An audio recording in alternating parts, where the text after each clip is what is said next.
I think if you sat down with a new client or a prospective client and you said to them, do you know that your broker is not required to put your interest before theirs? I think they'd be shocked.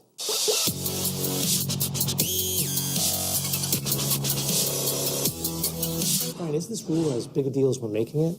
Yeah, this rule is a big deal. Anytime you change the way that it serves investors, or advisors have to change the way they manage their practice, it's a big deal. Look, I think it's going to have a tremendous impact. This is, I think, the most transformative rule that we've seen in this business, frankly, since the 1970s when ERISA was originally adopted. I think it's going to have, I think the biggest impact it's going to have is on clients. For clients, it is a real game changer. For many clients, they've been had a brokerage account or comfortable with a brokerage account, and now all of a sudden we're going to go to them and say, we're going to change that. It's talking about how people really don't like change. Human nature being what it is, we don't like change. Look at yourself. If you get up every morning, you have oatmeal, and all of a sudden the oatmeal's gone and you have to have your wife's yogurt, it's a bad day because you've had a change. Clients are confused. We know a lot of our FAs have had conversations with them. They don't understand the need to change. I'm going to paraphrase. I think Ronald Reagan said this. Sort of the most scary words in the English language are, "I'm from the government, I'm here to help." I think the establishment of a fiduciary standard is something that we've supported for a very long time. I think all of our advisors, our firm, we believe that it is incredibly important to serve our clients in their best interest. But unfortunately, we're going to have a best interest standard proposed by the Department of Labor. We're going to have a best interest standard that already exists under the 40 Act that the SEC is in charge of. And we still have our suitability standard for brokerage accounts. It will be very burdensome to comply with. It will necessarily, I think, increase the cost for firms like Janney to administer that rule.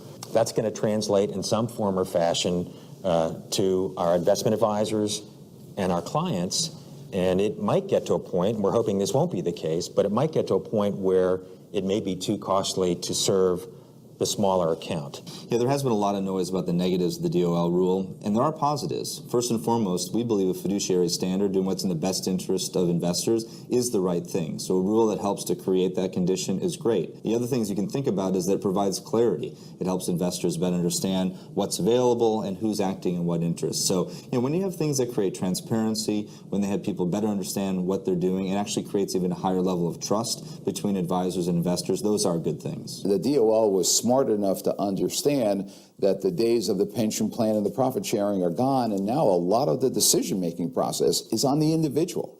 Well, that's over the past 15, 20 years, that's new. And they're recognizing that the small guy, the individual investor, the unsophisticated investor, needs some protections. Our advisors oftentimes are serving communities. They're taking care of families, extended families. They want to, sometimes need to serve the smaller investors. So part of what we're doing is to make sure that they have access to the products, the solutions, and the advice so that they can serve those folks. That could be in a brokerage capacity, that could be an advisory, that could be using some of the automation so they can do it efficiently and effectively. But the small investor needs access to advice, and we're looking for ways to enable advisors to deliver it.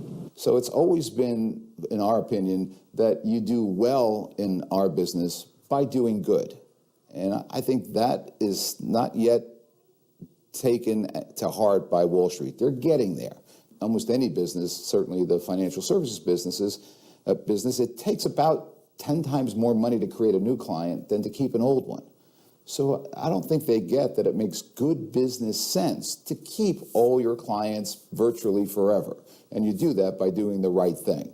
And ultimately, you end up being more profitable, not less profitable, by doing what's right. Well, I'm very hopeful that this rule, the establishment of a fiduciary standard, will be a positive, a long-term positive for this industry. I think there are lots of great benefits from that. I think the clarity of a fiduciary standard is something that investors deserve.